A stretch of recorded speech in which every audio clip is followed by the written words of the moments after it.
Salamat. Oh, Tanggol. Nilang ko po kayo na muna sa kapansit. Uy, anong ginagawa nyo dito? May pupuntahan po sana kami. Naisipan ko dumaan muna dito para dala kayo ng pasalubong. Aba, may pansit. Ako Tanggol, ha? Ikaw, gala ka na naman ng gala. Kasama mo yung barkada mo. Pag nakita ka ng tatay mo. Huwag kang pupunta kung saan-saan. Hindi ka pa pwedeng makita ni Rigor. Umiiwas naman po ako dun sa mga lugar na diadaan ng tatay. Eh, ano nga ang ginagawa nyo dito? Wala po. Binisita ko kayo. Gusto ko kayo makita.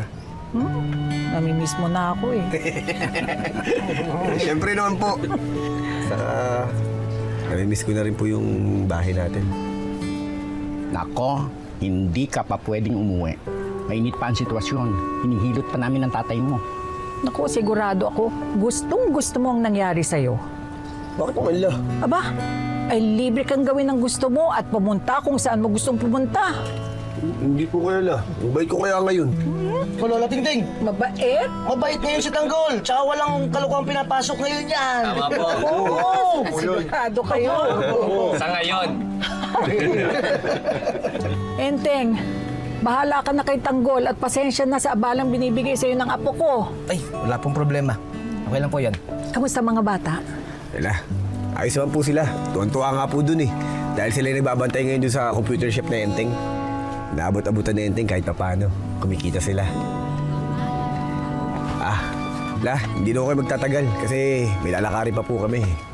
Saan napunta? May kikitain po kami mga kaibigan po namin.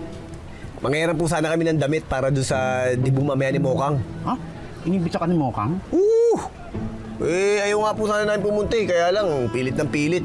Magtatampo daw siya pag di kami nagpunta. Tuloy na po kami. Sige pa. Sige po. Ay, sandali, Tanggol. Saan mo nga pala kinuha yung pinampiyansa mo sa akin? Nagnakaw ka, no? Lolo. Napaka-judgmental. Ba't ko naman gagawin yun? Ako pa.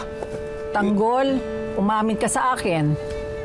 Saan mo kinuha yung pinampiyansa mo sa akin? Ano po eh. Ha? Ginanti ko lang naman kayo eh. Kanino? Kay Roda. Di ba si Roda nagpakulong sa'yo? O di kay Roda ko rin kinuha yung pampapiyansa ko sa inyo. Matalinong bata. Pero mali pa rin yung ginawa mo. Hello. Huwag niyo na pong isipin yun. Hihingi na lang po ako mamaya ng kapatawaran dun sa nagawa ko. Sige po la. Tutuloy na po ako. Pakabait ka. Mabait naman ako lang. Sige po. Nakainin niyo na to. Masarap pa. Mainit. Sige, salamat ha. Salamat. Hello. Ingat mo kayo. Ano po? Ingat kayo. Sige po. Kung sa bagay, di mo rin masisisi si Tanggol.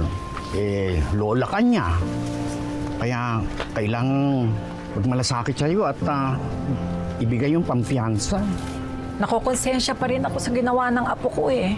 Hindi tama yun. Kahit na gaano ka-demonyo yung hayop na Roda na yun, mali yung ginawa ni Tanggol. Kalma niya yun. Siya naman talagang dahilan kung bakit ka nakulong. Pero mali pa rin ang ginawa ni Tanggol.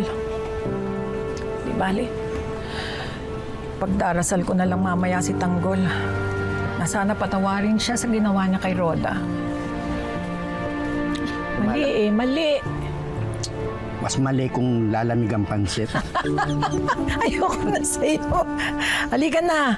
Hindi tuloy tayo naimbita doon sa party ni Mokang. Ang bata ngayon. Hayaan mo na yun. Siguro mga importanteng tao lang imbitado doon. Hayaan mo na yun. Bakit hindi ba tayo importante? Ay, ang importante, special ang mga benta natin ngayong araw na to. Bagay. Lagay kaya ako ng pula dyan. Pula ka dito. Halika na. Pau na special. Pagsaluhan na natin to. Sino mang nangangailangan saan mang galing tutulungan, tawagin lamang ang ating tagapagtanggol. Laban sa mga ganit at sinungaling umanda pagkat nandito na ang ating tagapagtanggol. Sino mang nangangailangan saan mang galing tutulungan.